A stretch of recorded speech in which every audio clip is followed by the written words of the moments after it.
What is up, my friends? Welcome back once again to Classic Songs Revisited, no less this time to episode 6. That's right, now if you're watching this on the YouTube channel, little to no doubt, you're thinking, what happened to episode 5? Where's the 5th one? I did make a 5th one, there is an episode 5. However, I used a different format, and it turned out to be unsuitable for YouTube, and so it's looking like, presumably, its home is going to be on Patreon. But as I laid out in the intro to episode 5, I sort of experimented with a different format, thinking and hoping that it might save me a little time. Also, as I said there, the making of these first 4 episodes was quite a bit of work.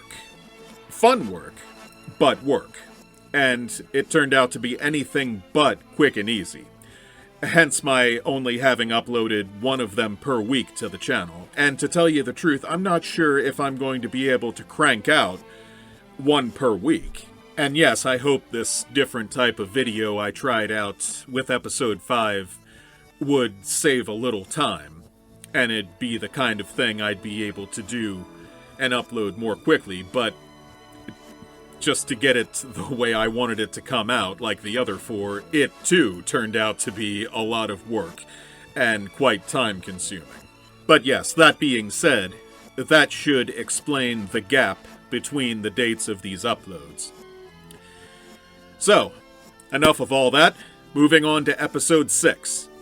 Back to the format of the first 4, if you will.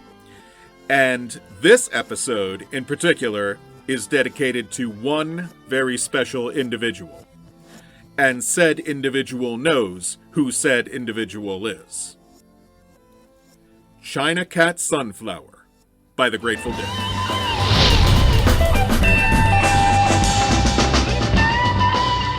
Something of a now-buried late 60s pearl in a sea of pop diamonds, China Cat Sunflower is a semi-unique, semi-conventional hit of rock-flavored LSD, that is.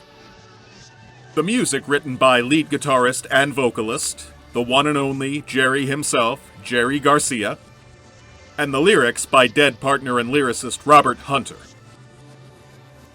As the Dead formed mid-60s in Palo Alto, California, they rode their own multifaceted wave of, at the time, acid-drenched psychedelic rock. ASKA, acid rock. 1969's China Cat Sunflower is one of numerous blood cells in this trippy vein. Jerry was thought by many as the Dead's frontman, a title though he disavowed. As a quick footnote, the iconic Ben & Jerry's, not the same Jerry, flavor Cherry Garcia is of course named after the Dead's Jerry, a fact that would hardly be worth mentioning, were it not for the additional and equally fun facts that Cherry Garcia was overwhelmingly voted on in the 80s as a fan suggestion for new flavors and later became only its #1 most popular flavor for over a decade. I, nevertheless, digress. Moving on, Jerry met Robert Hunter in the early 60s, and while not an official member of the band, Robert may as well have been. He supplied enigmatic lyrics for the vast majority of the Dead's life, so to speak. China Cat Sunflower, CCS to save 3 syllables, was one Dead song whose very lyrics postulated the events of an acid trip. The song does rather stand out on its already pretty eminent album. More on the album itself in a bit. Blending influences of psyche acid with folk rock with the best of its siblings. Jerry opens the song with a guitar riff, which Bob Weir then accompanies with his own riff. Musically, I can hear echoes or similarities of a little Dylan, a little Byrds, a little Woody Guthrie, but perhaps most prominently the Allman Brothers, with the guitar's open chords ascending in pitch. Lyrically, well, in Robert's own words, I think the germ of China Cat Sunflower came in Mexico on Lake Chapala. I don't think any of the words came exactly, the rhythms came.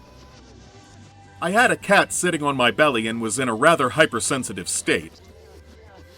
And I followed this cat out to I believe it was Neptune, and there were rainbows across Neptune and cats marching across the rainbow.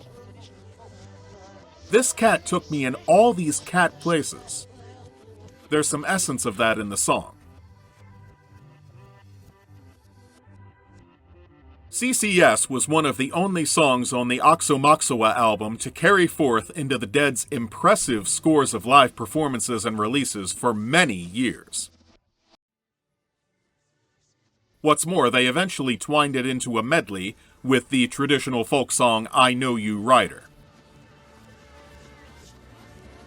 One reason I chose CCS for this episode was because I wanted to be able to say the album title, Oxomoxoa. Presumably, the opening A is silent.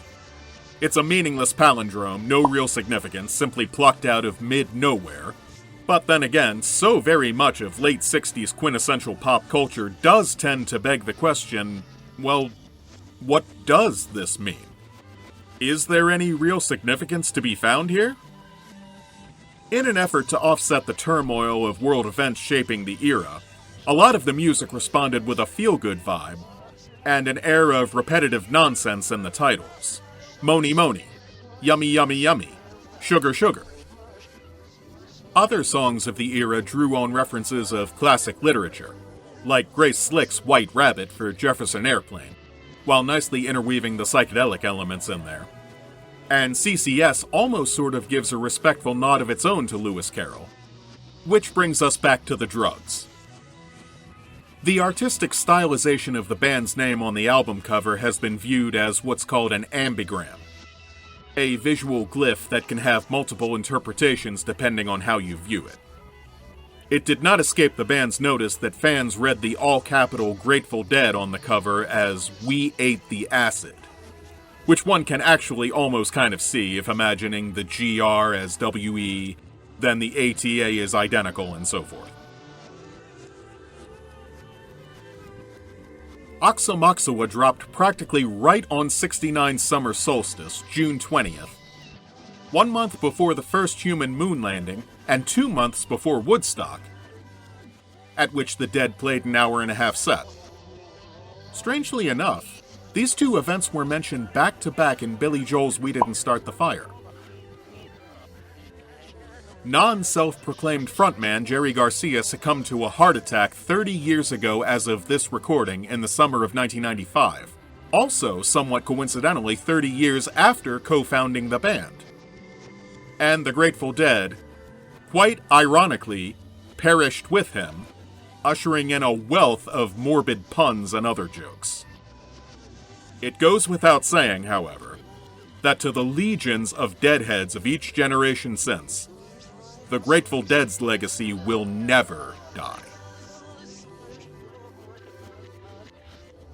So yes, there's China Cat Sunflower by the Grateful Dead, song with a key of G major and a beats per minute rate of 97 to 98. I very much wanted to cover a different type of song this time, as I was sort of alluding to last time. Travel to a different era, create a new background to use. And this time, geographically, we're back in America with a full band, which is sort of a nice change of pace. I really don't have too much more to add, so into the outro. If you do enjoy the video and want to see more, by all means, please take the class actions, comment, like, and share, subscribe. It really is extremely helpful, not just via the YouTube algorithm to give the videos better circulation, but also provides a great motivational boost. I see that you guys are genuinely enjoying the videos, so of course I want to give you more. So very much hope you enjoyed episode 6 of Classic Songs Revisited. Some more information coming soon on where and when you'll be able to view episode 5. But in the meantime, thanks for watching, once again, as always, and see you in the next song.